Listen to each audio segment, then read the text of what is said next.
The New Triumvirate by Conway Fitzgerald.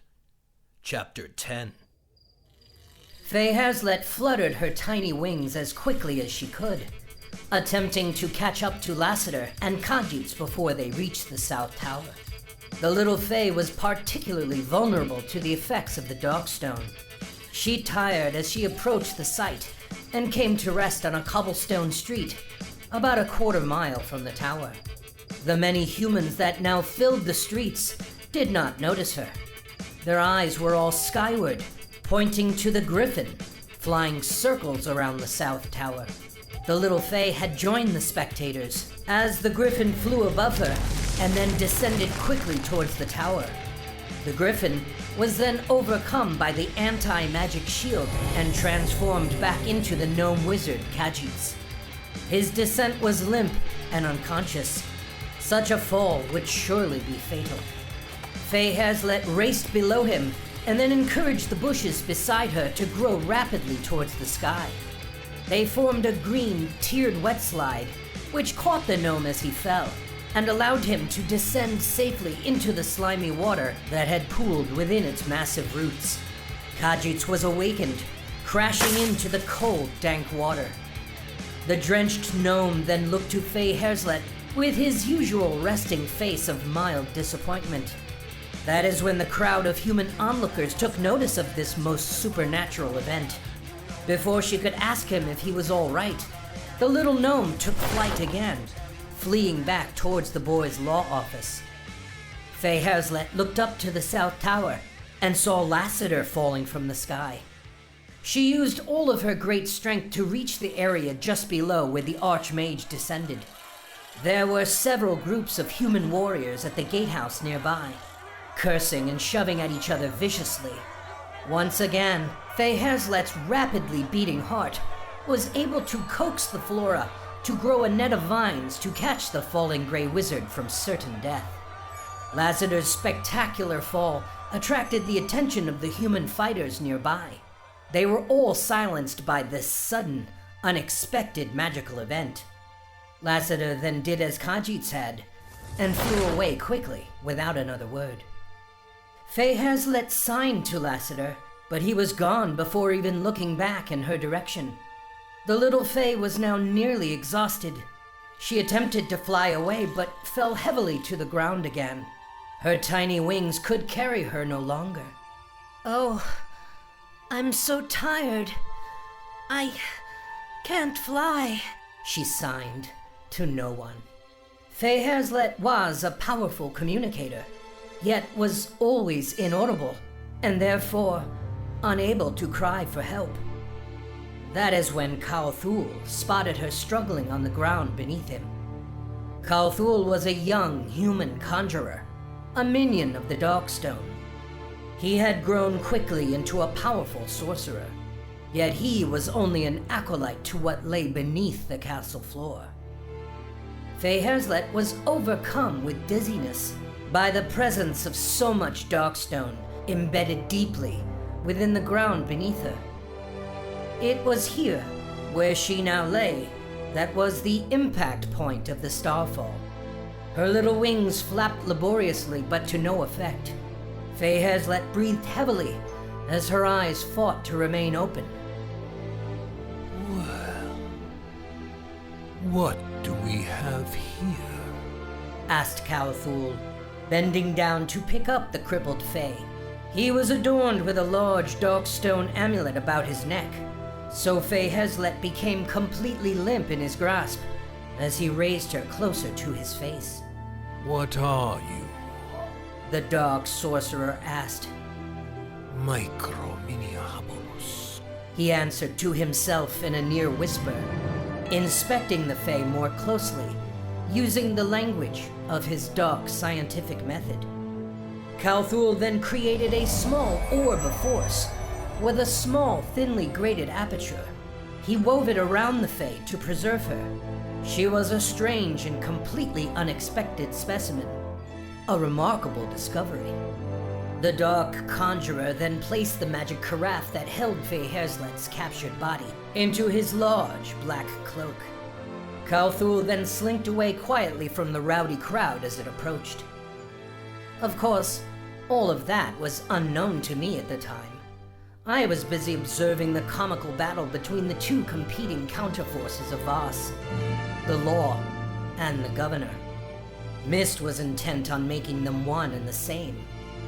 He would do that soon, though he had unfinished business to attend to first, ensuring that I was finally put to death. The jailer brought the boys some clean clothes and writing equipment that had been delivered to the South Tower the next day by some of their new supporters. Now, even the most prestigious lawyers in Voss were curious about my case. They all wanted to be involved and to know more about it. That is why Mist sealed the traffic to and from the South Tower, and why Balkus prevented anyone from entering the tower or leaving. Despite their willingness to commit my story solely to memory, the boys were thrilled to have access to pen and paper again. They started organizing their questions for me at once.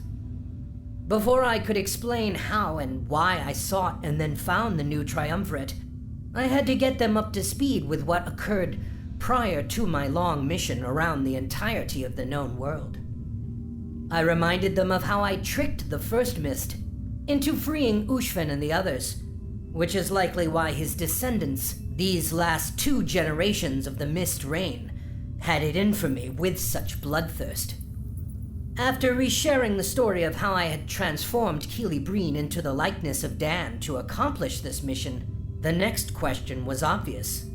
Well, what came of Dan's body? Where did you bring him? Mosik asked. The young holy man could see my expression had changed immediately.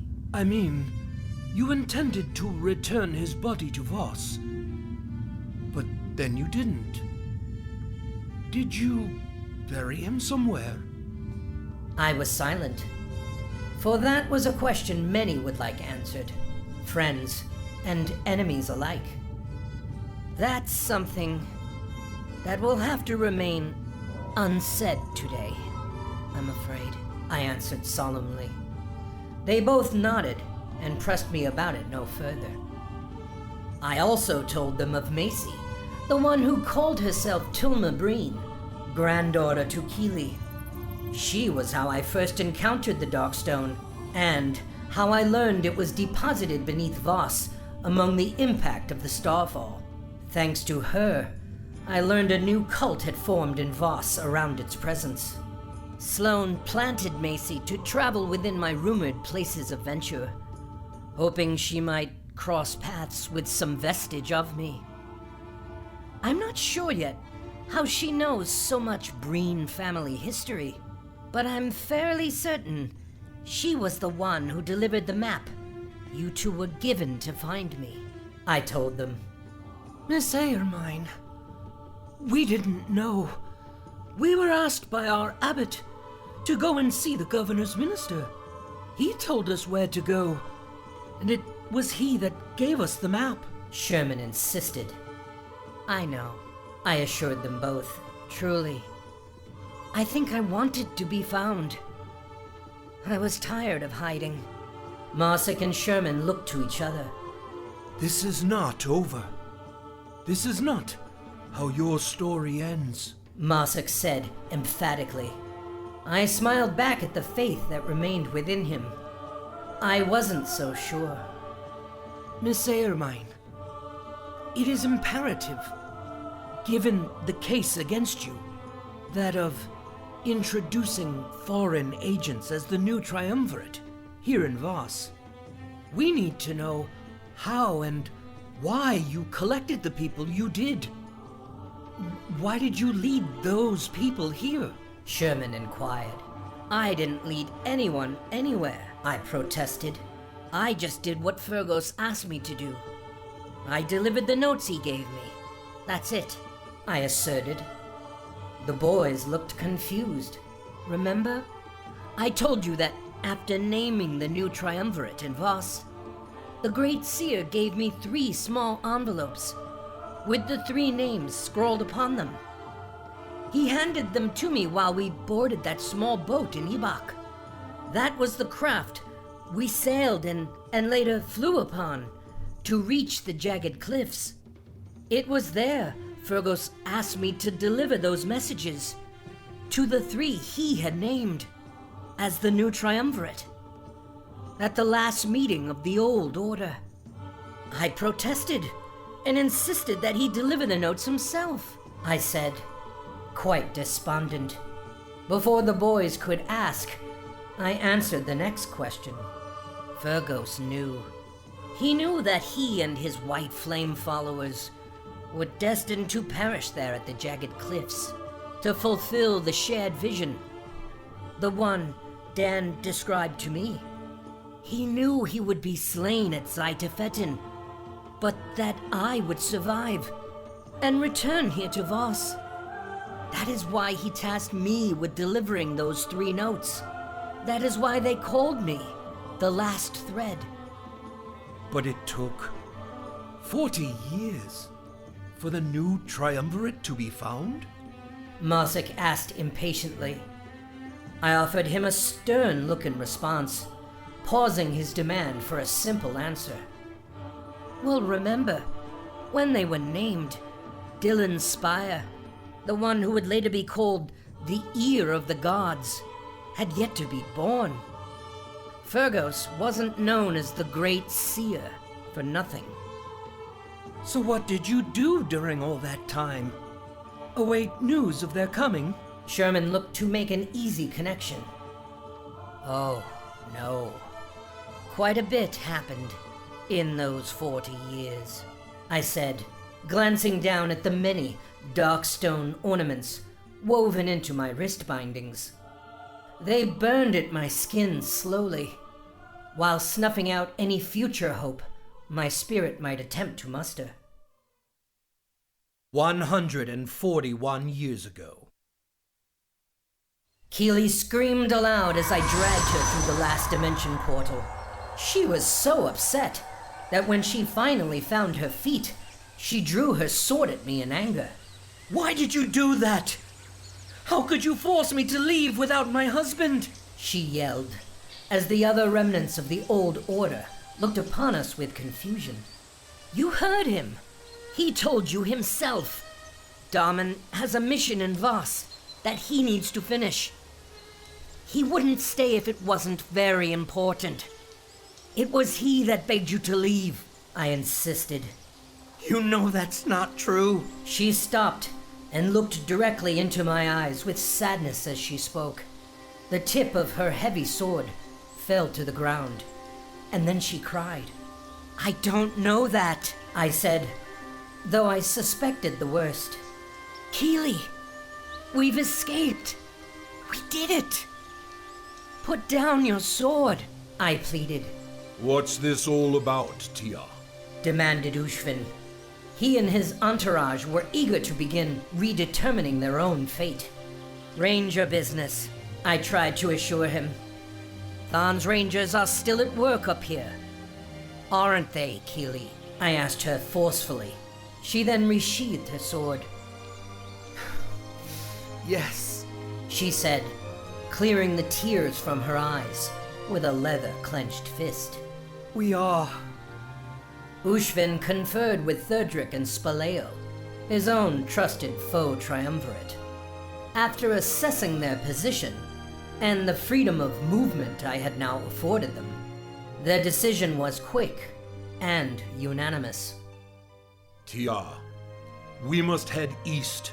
He said, referring to everyone who wasn't Keely or me.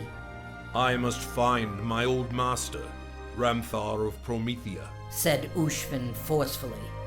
We will regroup, and under his leadership, we will retake Voss. I understand, I said.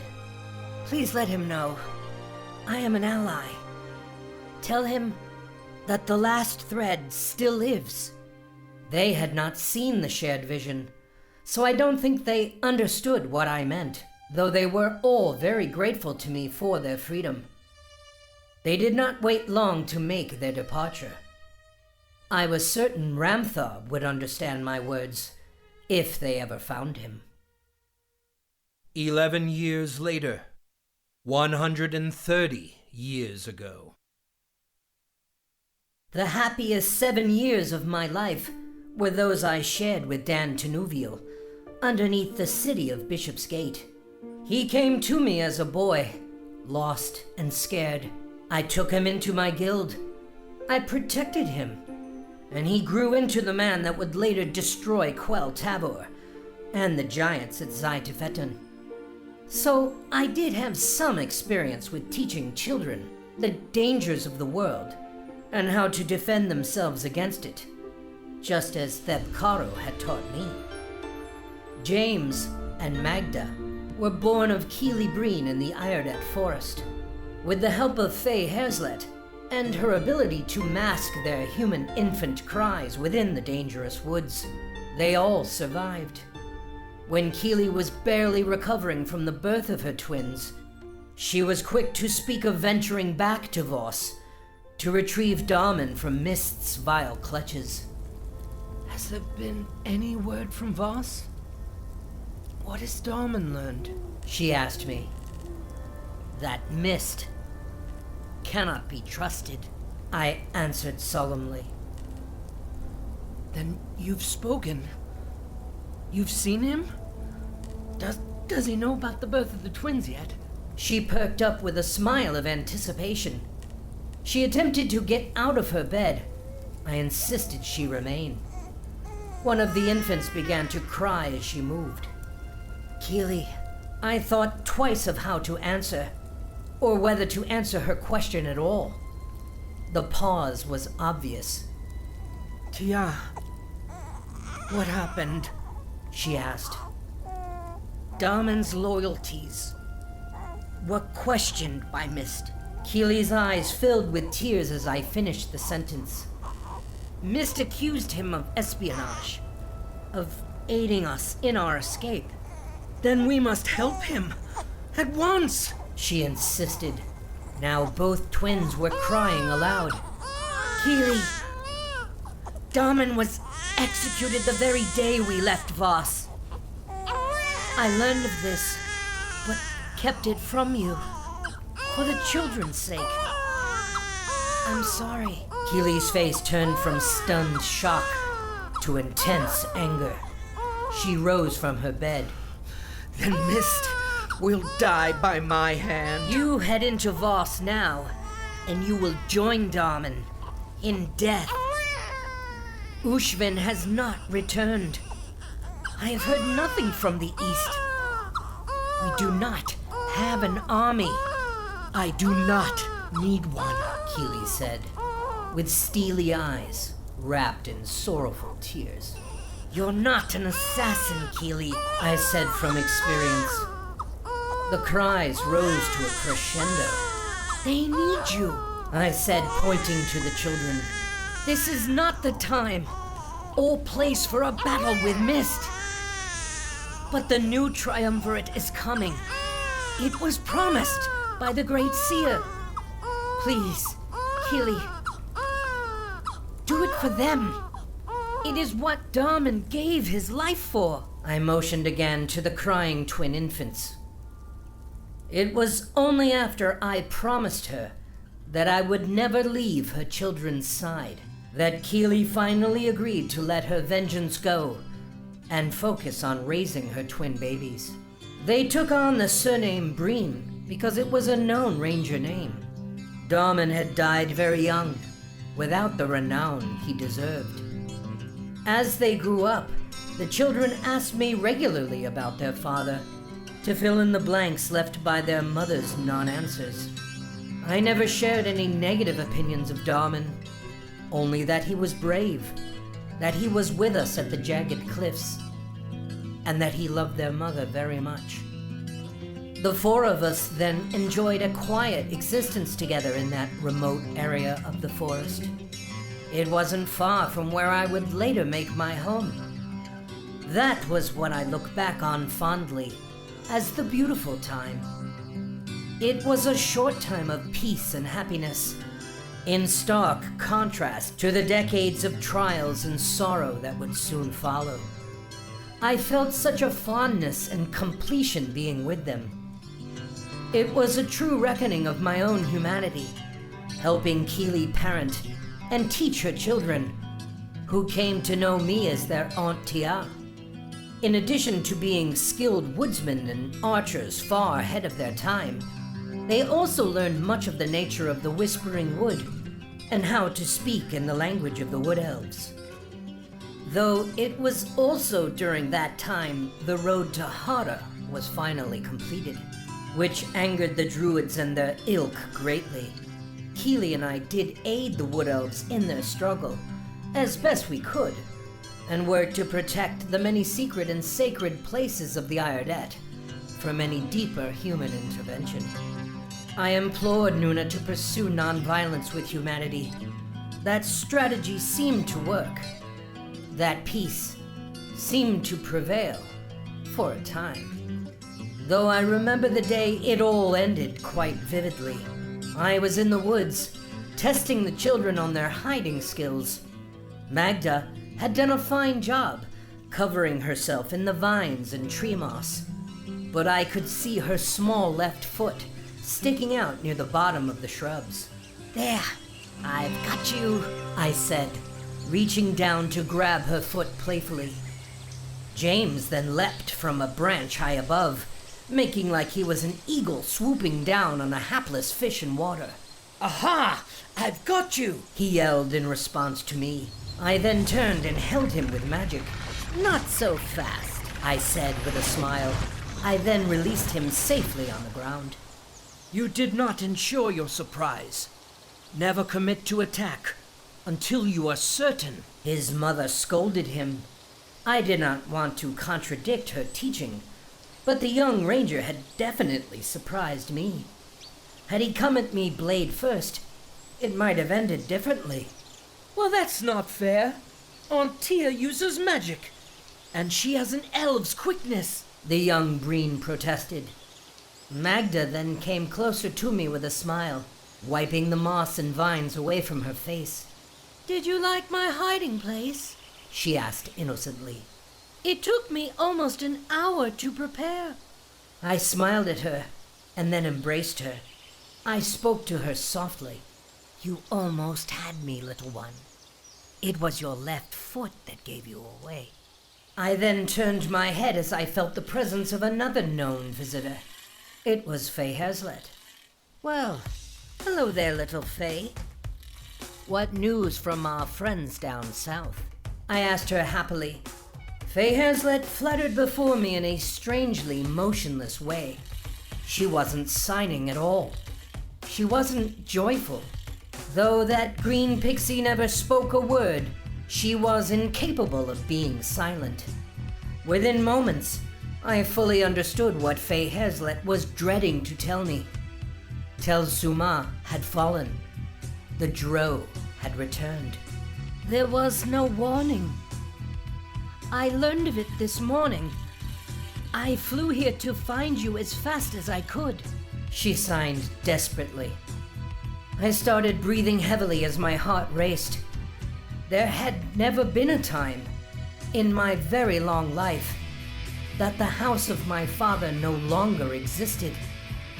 I always took that for granted. "What of Nuna?" I asked. "I don't know. I didn't see her. It was all such a horrible sight. Tel Suma is no more. There was just death."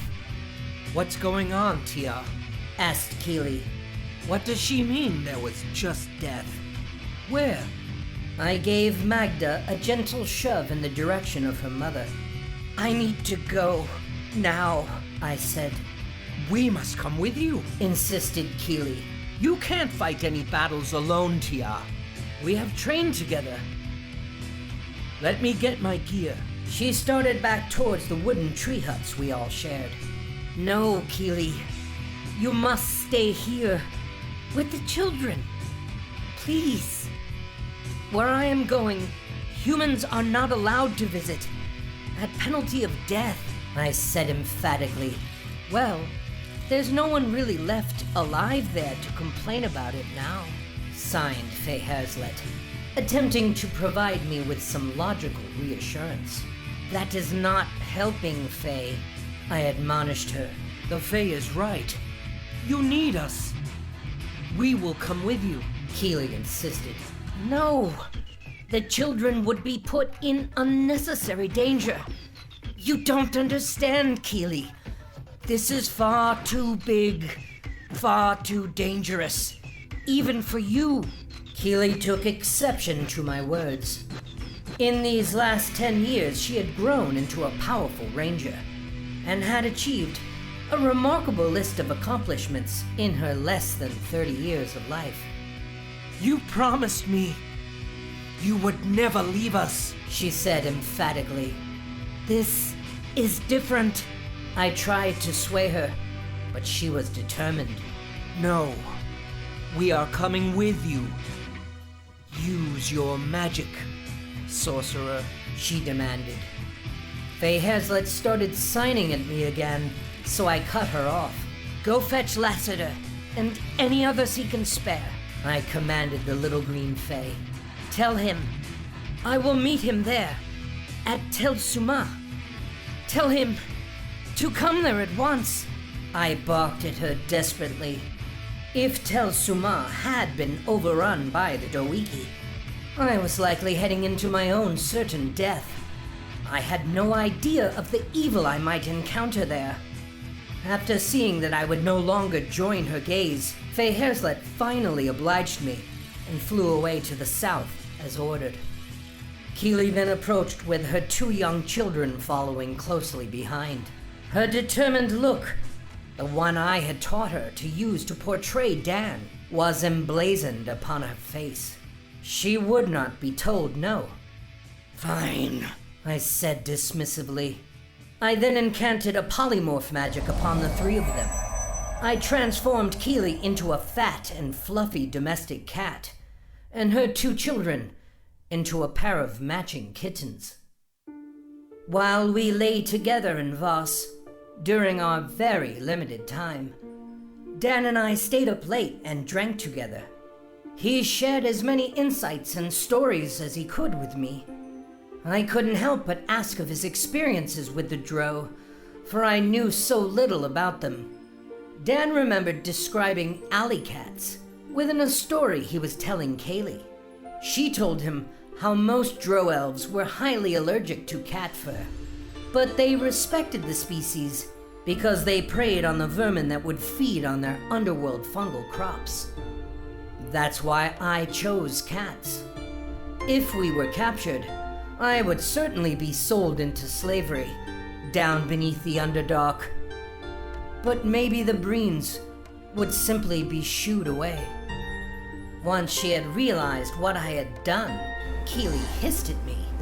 Yet before she understood fully how to operate her new cat body, I grabbed her by the scruff and stuffed her into my endless bag of holding. The 2 kittens were clearly vexed by their own transformation. With very little coaxing, they gravitated to me. I then placed the 2 Breen kittens with their mother, gently, into the safety of magic stasis, within my endless bag of holding. I then readied myself, using several magic combat enhancements. I adorned my weapons and armor. I then cast flight magic, and made my best speed to Tel Suma. Nuna was a survivor. In fact, she was the only druidic female that survived the Zalti massacre. That was the last time the Drow attacked Tel Suma, and my father Puale, the great druid, was slain. Nuna had survived that treachery because she was far away from Tel Suma when it happened, in the Grey Elf city of the Eir'dett Chenu. Nuna had been promised to Patharam Zet by my father as an exchange hostage to placate the fears of the Grey Elf sovereign. Zet agreed to allow his very young and only son Otharam and his young bride-to-be, Usue Valtir, to represent the Zet house at the Caer Diola, my father's wedding in Tel Suma. The Drow killed them both. Yet Zet spared Nuna's life. He was a wise and powerful sovereign of nearly 1,000 years of age. He understood the danger of the Doiki, so he had mercy on Nuna. I couldn't imagine a world in which Nuna was not alive, so I did not believe it so. As I flew towards the lands of the Wood Elves, I asked the great seer for advice. I feel that she is alive, but am I being misled? Please, help me see the way, Fergus. I am so very afraid. I prayed to him. You are correct. He answered. She lives still, but she is near death. You must go to her at once. Return to Tel Suma. Go to the temple. She is there. Fergo's spirit instructed. Hearing his reassuring voice filled my heart with hope. I had never really been shown exactly where Tel Suma was, though I had been there more than once, and had a few certain reference points for a successful teleportation. So I landed within a thicket of brush in the deep southern Eir'dett. It was a dense, untraveled part of the woods, where even a seasoned woodsman would get lost. I reached into my endless bag for a scroll of teleportation, one that Lassiter had given me. I then incanted the spell. It took me instantly into the hall of the great Druid. It was just as Faye Hazlitt described. Death everywhere. The bloodied bodies of the Wood Elves' best armored fighters lay scattered among their allies, the centaurs. It seemed I had ported into what was the last stand of the defense. As I took in the carnage, I readied my swords. I searched the floor for Nuna, and noticed there were no dead drow. The Doiki removed their dead from the battlefield, not because they respected the corpses of the fallen, but because they dreaded any information about their ways ever leaking out. I'm still amazed that Dan was ever allowed to wear a shirt of dememony cloth outside of the Underdark. It appeared the Dark Elves had already left. I was safe for the moment, it seemed. It was just then I was struck on the back of the head with the butt of a sword. I was grappled from behind and sent face first into the wooden floor. Because my attacker was on top of me, I used a shocking grasp spell to repel him. When he rose back to his feet, I saw he was a wood elf. He was a ranger. He looked familiar. Before he could charge me again, I called out to him. You're one of Thon's men. He stopped his attack. The hall then filled with the growls of many large wolves that were closing in all around me. I could never forget a face, but the woodland ranger's name had escaped me. Who are you? He asked with great suspicion. He whistled to the wolves, and they were all stayed momentarily. I am Eir'dett of the White Flame. This place is the hall of my father, Pule, I declared, clutching the back of my neck that was now throbbing in pain. His eyes widened with disbelief. Aermine.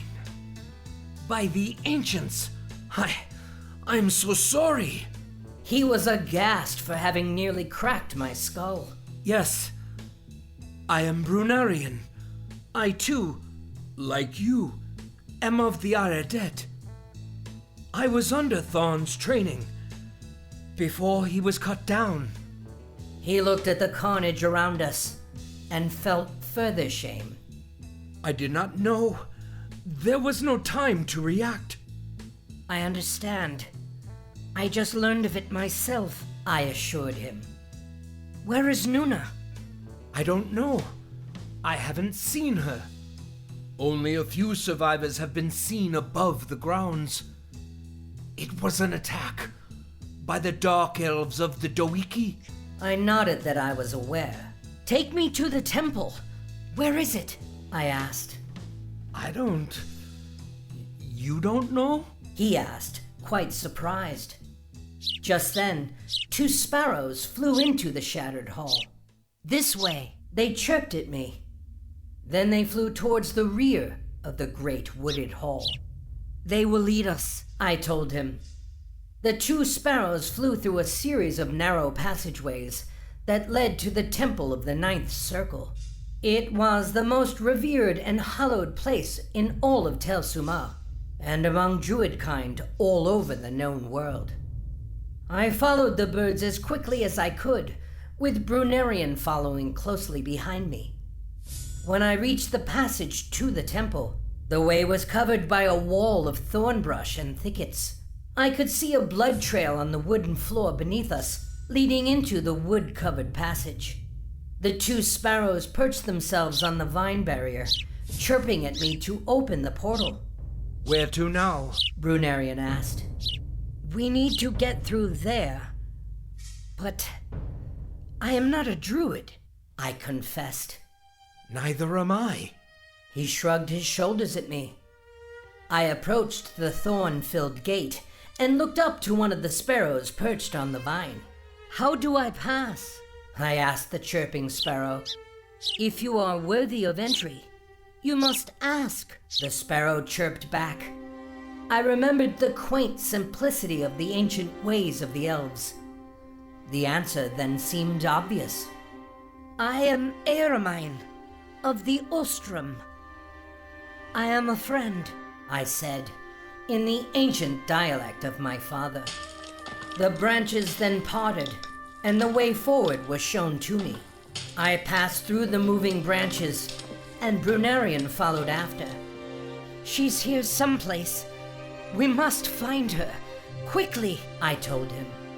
Entering the temple struck me emotionally, in a most unexpected way. I could not help but be distracted by the scene within. So much history, from the ancient times to the time of my father, had occurred here. My eyes were transfixed on the shifting branches above that housed this hallowed ancient temple. Aermine, I have found her, Brunerian cried out. He had done as I had asked, and scouted the room quickly, locating Nuna at the end of the blood trail, lying face down on the ground, beneath the wooden temple dais. I raced over to them. Brunerian had turned her over carefully, checking to see if she still had a pulse. She lives still, he said joyfully. I pulled some healing potions from my endless bag and fed them to Nuna as quickly as I could. She had been hit by many poison-tipped bolts and slashed by many drow swords. It was a miracle she survived. Aermine, you've returned, she said, with a sublime smile. I have. I smiled back at her blood-covered face. We need to get out of here, I insisted. No, I saved it. I need you to have it, she said, reaching towards the floor behind her. There was a blood-soaked cloth on the floor on which she lay. It swaddled something she had nearly given her life to protect. You must take it, Aermine. It is time. You have returned, she said in a near trance. Brunerian inspected the cloth and found it was hiding the ancient scimitar of sharpness that was my father's blade. It was the weapon of the great druid. No. I have my own swords. That is for you, I told her. No. Aermine. I am not the promised one. You are. I cannot be the great druid, for I am not the restorer. Neither am I, nor did I ever want or ask for this title in elvish prophecy. I rebuked her again. It was foretold. It is your destiny to wield it, to lead us, she said with conviction. Brunarian looked at me with a sense of pride for being witness to such a seemingly historical event. I quickly dashed his sense of religiosity and replaced it with my own rational compromise. If I take the sword, will you come with us? It's not safe here. If the Drow learn I am here, they will return and kill us all, or worse, I told her. I then placed my father's ancient weapon into my endless bag for safekeeping. It would later be left on the floor of Lassiter's lab, along with all of my other many artifacts, including the Dimemini shirt Dan wore to Voss so many years ago. It was my fault, she said with great sadness, shaking her head with regret. I should never have tipped the balance at the jagged cliffs. I went too far, she said, fearing her persuasion of the mountain giants to invoke their wrath and smash Zai-Tifetin into rubble had finally come home to roost. That was a perfect use of balance. You did nothing wrong. This is just the treachery of the Doiki. They have come back for what I did to their leader.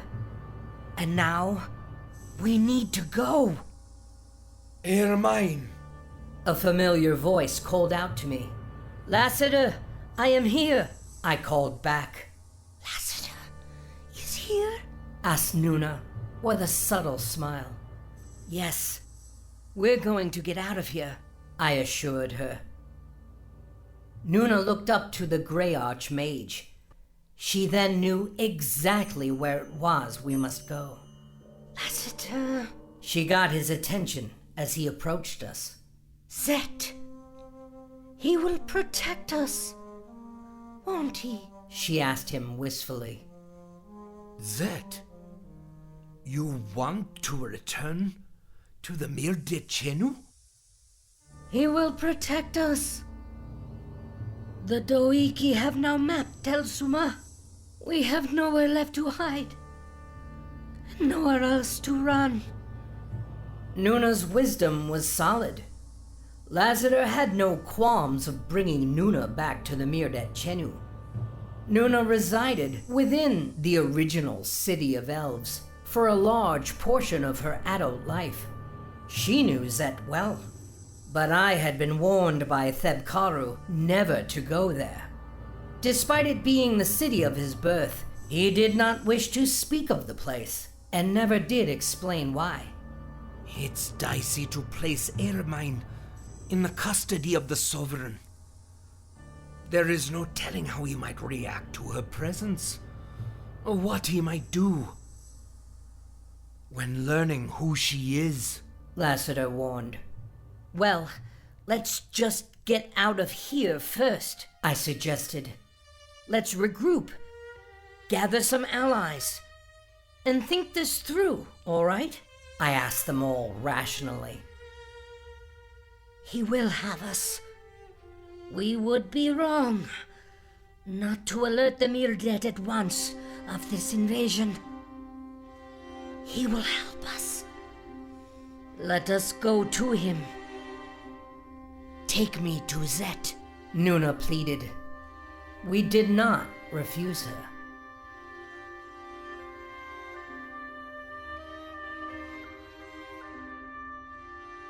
Thanks so much for watching, everyone. If you haven't yet, please subscribe and ring the bell for notifications so you never miss an episode. Be sure to smash that like button and comment below. It helps a lot. If you'd like to help me get this book published, please consider becoming a Patreon supporter.